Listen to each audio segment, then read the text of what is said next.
AgroEG ile ürün tanıtım videosuna tekrardan hoş geldiniz. Bugün yanımızda en büyük konuklarımızdan bir tanesi olan sülfasit var. Sülfasiti satmaktan da çok zevk alıyorum. Çiftçinin de en çok kullandığı ürünlerden bir tanesi. Sülfasit nedir? Ne işe yarar? İçeriği nedir? Kullanım dozu ne kadardır? Şimdi bu konuları işleyeceğiz. Sülfasit bir toprak düzenleyicidir.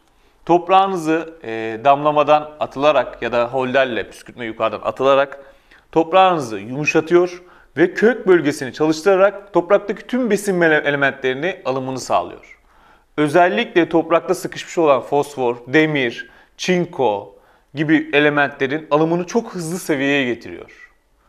Sülfasit.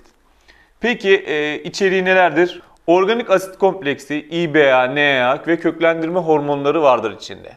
Bitkinize attığınız zaman özellikle diyorum tek yıllık bitkilerde, domates, biber gibi bitkilerde 24 saat içinde farkı göreceksiniz.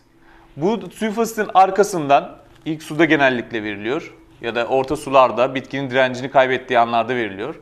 Daha sonra sülfasitin arkasından azot, fosfor, hümik asit gibi ürünler de verebiliyor. En ufak bir sıkıntı yoktur. Yapraktan atımı kesinlikle yoktur. Damlamadan dekara genellikle 2 litre atılır. Eğer toprağın pH'i yüksek, kireci yüksek ise 2,5-3 litreye kadar da çıkılabiliyor. Sülfasit damlamayı açar. Topraktaki elementleri dediğim gibi çözer. Homojen bitki tarafından ilk uyanmada homojen şekilde uyanmayı sağlar. Ayrıca etkileri bunlardır.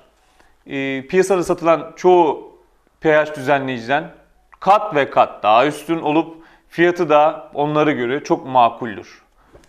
Bizi izlemeye devam edin. Aşağı tarafta abone ol kısmı var. Ürünler hakkında bilgi devamlı almak isterseniz abone olabilirsiniz.